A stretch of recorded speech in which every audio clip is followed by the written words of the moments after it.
Hey guys, so are you a coach, parent, or a mentor in sport that when it's a training or when it's not match day or when it's not the event or the tournament, then you are talking a very creative, very express yourself kind of game or tactic, and you are encouraging players to be themselves, to go out there and do what they know they can do best.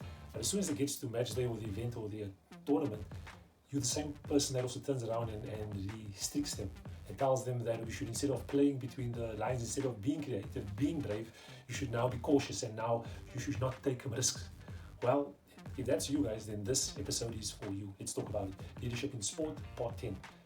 Stop coaching survival and start creating an environment where your players, athletes, and teams can thrive. Enjoy.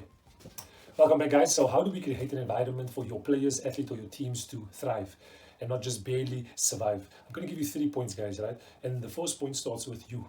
Don't limit yourself. You see, why you are creating an environment or a culture or a mentality that your players feel is one of survival, it's because you are limiting yourself. And how you're doing that is that you're not prepared to learn.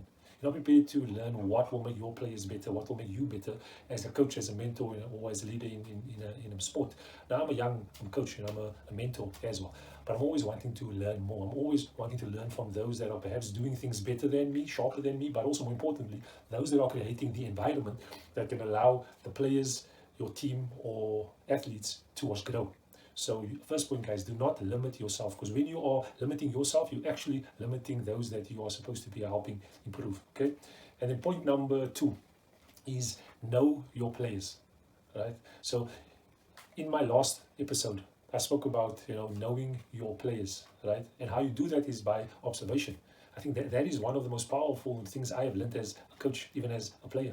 It's you learn so much about who you're working with by just purely observing, because they will actually guide you what they need to improve. Now, no two players are the same, just like no two moments occur the same. And the only way we know that is by actually observing our players, our teams, and our athletes. And that will give you clues on how you can help them improve. That will give you the details to know that maybe this player needs to be adjusted with his mindset, or that player needs a technical improvement. Yeah.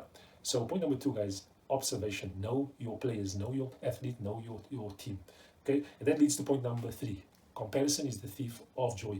Do not compare yourself first of all as a coach or a mentor to anyone else, and do not compare your players, athlete, and teams. Do not compare, guys. There's a reason why they say comparison is the thief of joy, because as soon as you start to look at what someone else has or hasn't got, you by default, placing a limit on what you have and what you can see, because you are viewing everything through someone else's team, through someone else's players. Do not compare. Now, there isn't anything wrong in wanting to be like someone. For example, when I was a football player, I wanted to be like Henry, because I loved his game. I loved how he played, but I had to accept that I will never be like him. I might learn 1 or 2 traits that he has, but I'll never ever be 100% like him. So I looked to him to want to learn certain things, but I never ever compared myself to him. So in saying that, guys, do not compare yourself, your athletes, your teams, or your players to anyone else. Yeah, each one of us, we are made unique. So therefore, observation will tell you everything you need to know in how to improve your athlete, your player, and your team. And in that way, you will know how to create the environment that will allow yourself, your players, athlete, and team to thrive instead of surviving, instead of having this anxious feeling. Because here's the thing, guys, we've each been given a gift. And that is why we, have practice sessions, so that we can improve our gifts, so that you can improve your players, athletes, and teams, gifts, and make them all bring it, together for the team's growth. But you are responsible for that environment. Yeah. So if you have a thought or a mentality of survival, it's time to change that, because that's the only way your players and yourself will be able to thrive. Okay, guys. I hope you enjoyed this episode. I enjoyed it. It is one that you and I both know sits at the heart of why many of our players, teams, and athletes perhaps have not gone on to get to the levels that we know that they can reach. It's because we have to look at ourselves first and begin to shape and shift the environment to one where growth is encouraged.